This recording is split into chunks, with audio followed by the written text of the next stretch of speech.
talk about social expectations. How do you find that social expectations end up maybe prohibitively dictating how someone views their sex life as they age?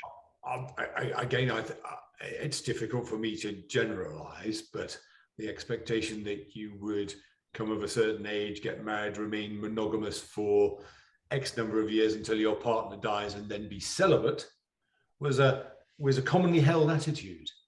Now we know, as we said, we've seen profound demographic change. I think the number of people in the sixth decade being divorced in Canada or separated between 1980 and now has quadrupled.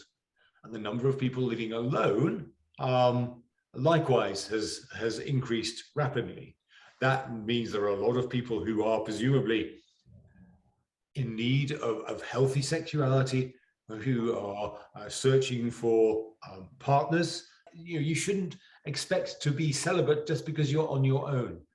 That huge demographic change has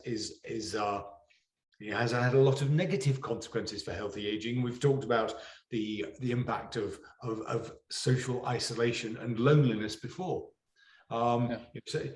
Abnormal sexuality is perhaps part of loneliness. Well, and I mean, there are people who come into our communities and who meet partners, yes, and who do have a new relationship, and that might just be intimacy, that might be more, that might be less. But I think that there's never the lack of potential to have intimacy in relationships, and there's never a lack of desire, as it seems, yes. as people age.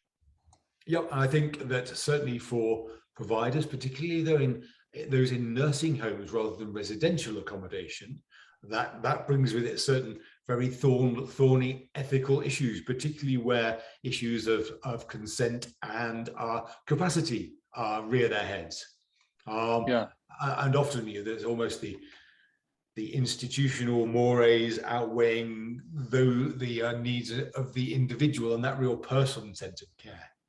And where capacity and consent is a concern, are often surrogate decision makers coming into the picture, and that gets really messy.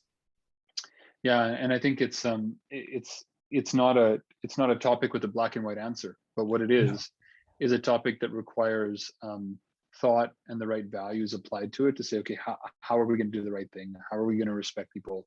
How are we going to preserve their dignity? But how are we also going to work with the people they want to work with? Like, work together with them to give them their best life.